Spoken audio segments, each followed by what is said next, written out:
Welcome for the grade 10 English literature class of St. Peter's College, Colombo for Nigambo branch.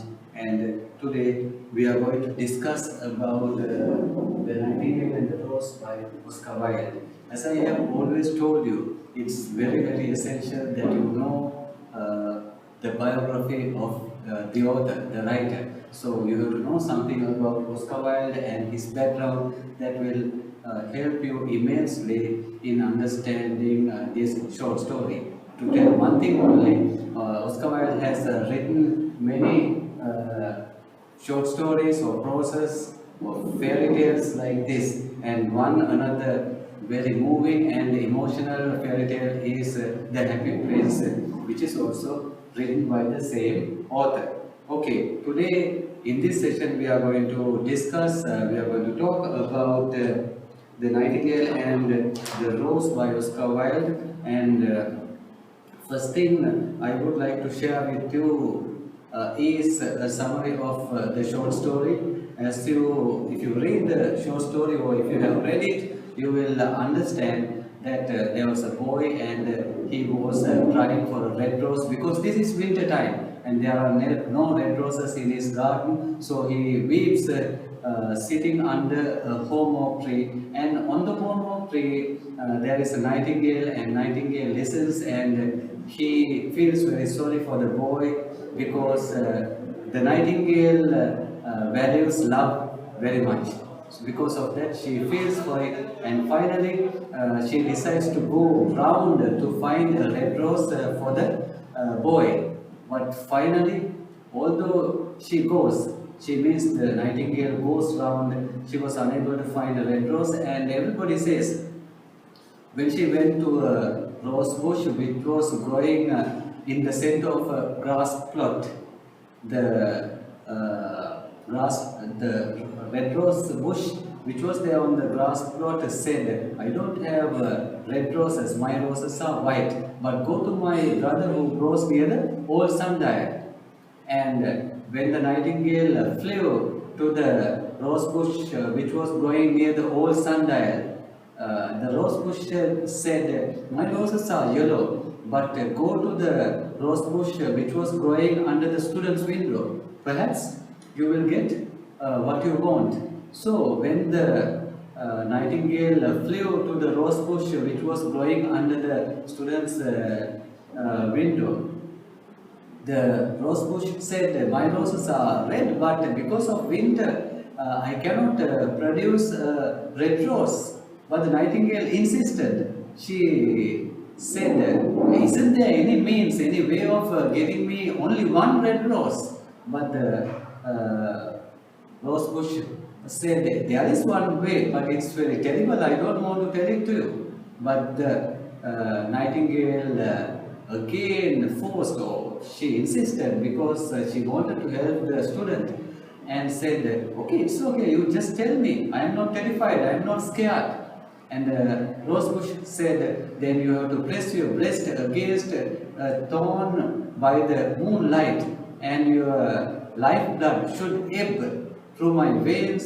Then I will be able to produce a red rose that you are looking for." Then the nightingale thought, "Oh, what a way! I have to sacrifice my life, I have to die to produce a red rose for the boy."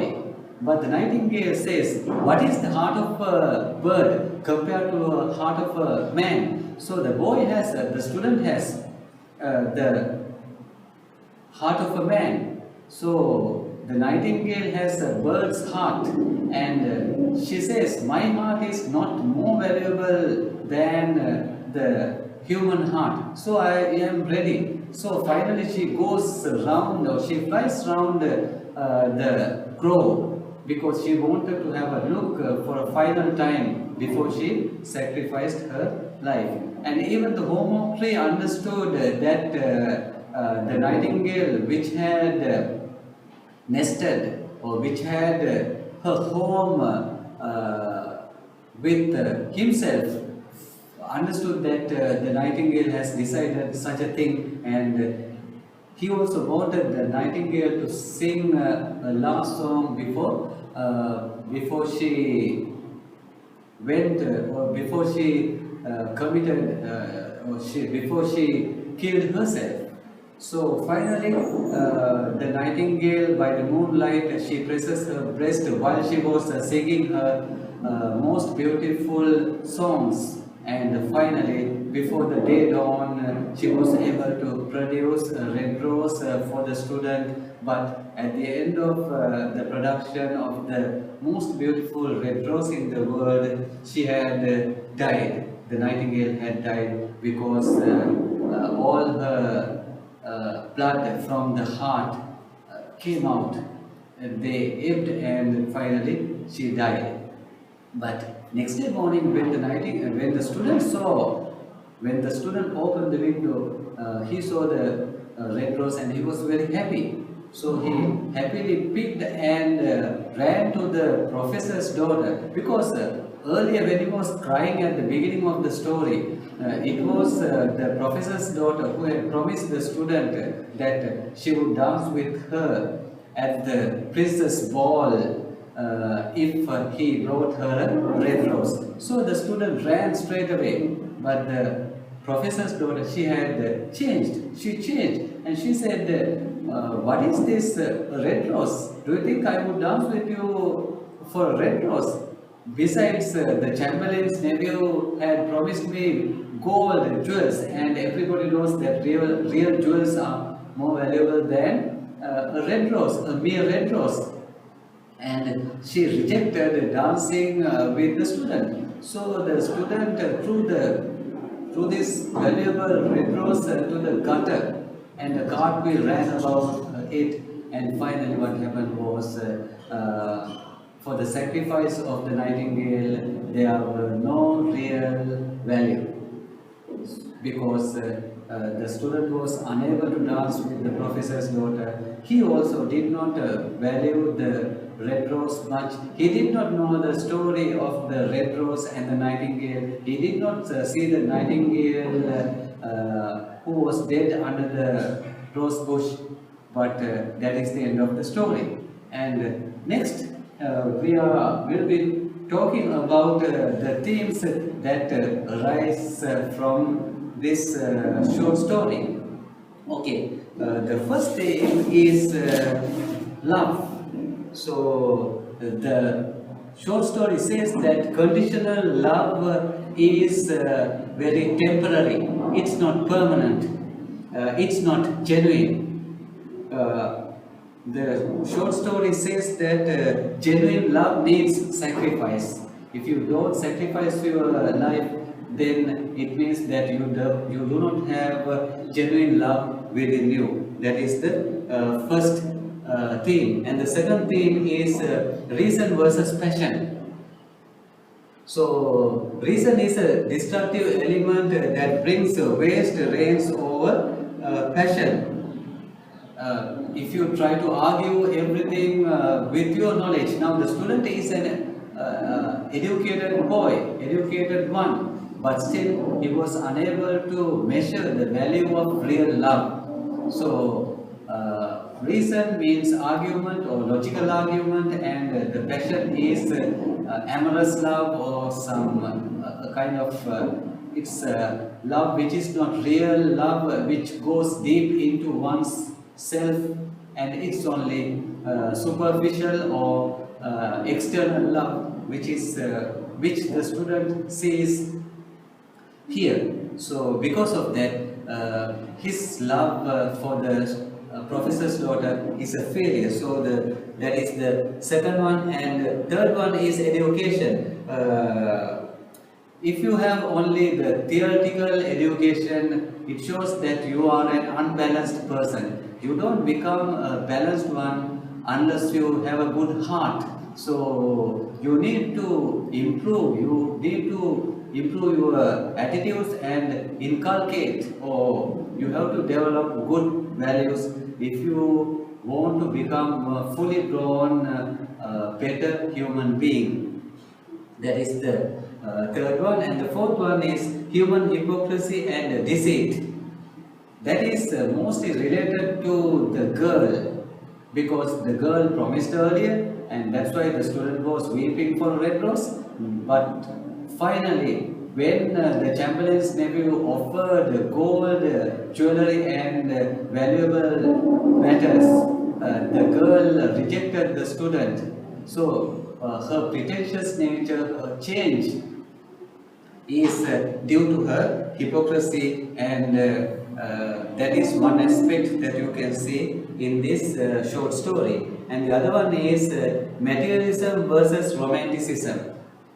So there is a clash or conflict between materialism. The students and the professor's daughter's love is more related to materialism, but Nightingale's love is true, real, genuine, and what the writer wants to show through the character of the Nightingale is that genuine love needs immeasurable dimension, or it covers an immeasurable area. And the last one is the aspect of fairy tale. There is an aspect of fairy tale in this novel because the nightingale, home tree, there is green lizard, daisy, and the rose bushes. They are all speaking.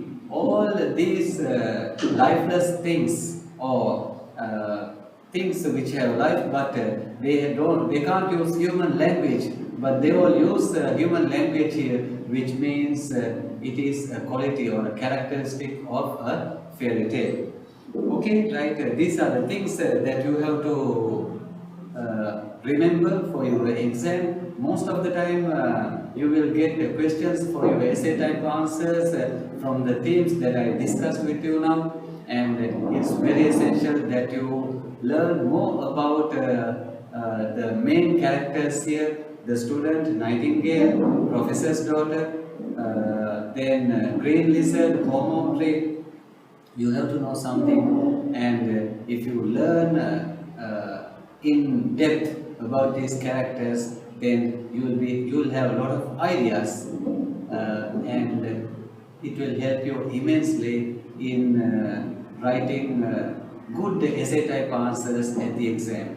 And although you are 16 years, when you are facing your O-level, you will be 16 or 17 years old only, but you must have the knowledge or the maturity of a person who is an adult of 20 to 30 years old. You should think that deep if you are to write well and get good marks for your essay type answers. But you will never be 28 or 30 when you write your O-level. You will be only 16. So please remember, what is important is to think at that level with that maturity, then you will get marks. So I hope you enjoyed the session, and thanks for watching, and hope to meet you again with another session like this. And until such time, may God bless you and have a nice day.